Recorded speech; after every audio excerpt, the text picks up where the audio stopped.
Hi, readers. Today we're going to read the book Chester's Way. I want you to think about when we read Sheila Ray the Brave and see what things you see that are the same in Chester's Way as in Sheila Ray the Brave. Both of these books are by Kevin Henkes, and so I hope you enjoy this one too.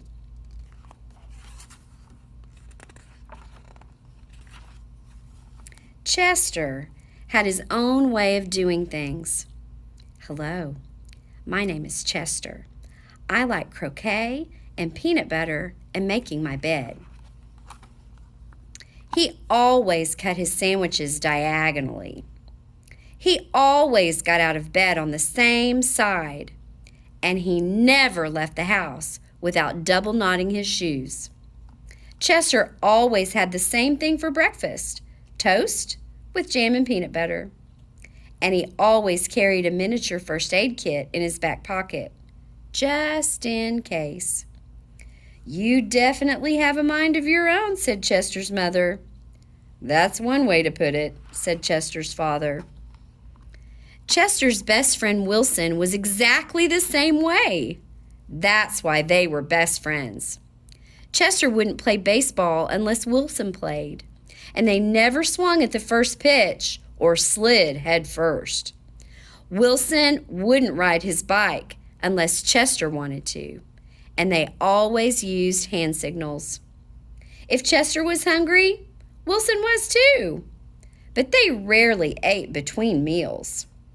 Some days I can't tell those two apart, said Wilson's mother. Me either, said Wilson's father. Chester and Wilson, Wilson and Chester, that's the way it was. They loved to go on picnics. Once, when Wilson accidentally swallowed a watermelon seed and cried because he was afraid a watermelon plant would grow inside him, Chester swallowed one too. Don't worry, said Chester. Now, if you grow a watermelon plant, I'll grow one too. Chester duplicated his Christmas list every year and gave a copy to Wilson because they always wanted the same things anyway. For Halloween, they always dressed as things that went together. Salt and pepper shakers, 2 mittens on a string, ham and eggs. They really are 2 peas in a pod, said Chester's mother. Looks like it, said Chester's father. In spring, Chester and Wilson shared the same umbrella. In winter, they never threw snowballs at each other. In fall, they raked leaves together. And in summer, they reminded each other to wear sunscreen so they wouldn't burn. Chester and Wilson, Wilson and Chester, that's the way it was. And then Lily moved into the neighborhood. Lily had her own way of doing things. I'm Lily.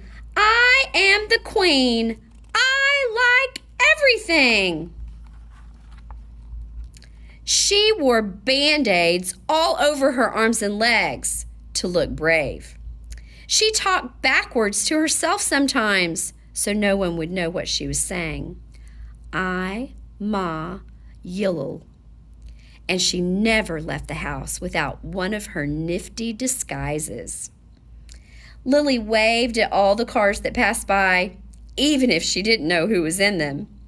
And she always carried a loaded squirt gun in her back pocket, just in case. She definitely has a mind of her own, said Chester. That's one way to put it, said Wilson. When Lily asked Chester and Wilson to play, they said they were busy. When she called them up on the phone, they disguised their voices and said they weren't home. If Lily was walking on one side of the street, Chester and Wilson crossed to the other side and hid. She's something else, said Chester. Looks like it, said Wilson. One day, while Chester and Wilson were practicing their hand signals, some older boys rode by, popping wheelies. They circled Chester and Wilson and yelled personal remarks. Chester and Wilson didn't know what to do. Just when they were about to give up hope, a fierce-looking cat with horrible fangs jumped out of the bushes and frightened the older boys away. "Are you who I think you are?" Chester asked the cat. "Of course," the cat replied. "Thank you, Lily," said Chester. "You're welcome, Chester," said Lily. "Thank you, Lily," said Wilson. "You're welcome, Wilson," said Lily. "I'm glad you were wearing a disguise," said Chester. "And I'm glad you had a squirt gun," said Wilson. "I always do," said Lily, "just in case." Afterward, Chester invited Lily over for lunch. "You have a Muscle Mouse cup?" said Lily. "Of course," said Chester. "I do too," said Lily. "Same here," said Wilson. Chester and Wilson cut their sandwiches diagonally. Lily asked Chester's mother if she had cookie cutters, and she made stars and flowers and bells. "That's neat," said Chester. "Wow," said Wilson. That night, Lily invited Chester and Wilson to sleep over. "You have a nightlight?" said Chester. "Of course," said Lily. "I do too," said Chester. "Same here," said Wilson. Chester and Wilson wanted toast with jam and peanut butter for breakfast the next morning. "Boring," said Lily. "Try this instead." "This is good," said Chester. "Wow," said Wilson. After that, when Lily asked Chester and Wilson to play, they said yes. When she called them up on the phone, they had pleasant conversations. And if Lily was walking on one side of the street, Chester and Wilson waved and ran to catch up with her.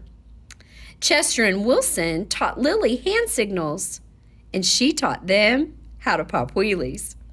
Lily taught Chester and Wilson how to talk backwards, and they taught her how to double knot her shoes. I, ma, no swill. Ole. "Some days I can't tell those three apart," said Lily's mother. "Me either," said Lily's father. Chester and Wilson and Lily, Lily and Wilson and Chester. That's the way it was. For Halloween, they dressed as the Three Blind Mice. For Christmas, Lily gave Chester and Wilson nifty disguises, and they gave her a box of multicolored shoelaces, extra long for double knotting. They loved to go on picnics. When Chester and Wilson told Lily about how they each swallowed a watermelon seed once, Lily swallowed 3 of them. "I'll grow a watermelon plant for each of us," she said. In the spring, Chester and Wilson and Lily shared the same umbrella. In winter, they never threw snowballs at each other. In the fall, they raked leaves together. And in summer, they reminded each other to wear sunscreen so they wouldn't burn. Chester and Wilson and Lily, Lily and Wilson and Chester. That's the way it was. And then Victor moved into the neighborhood. The end.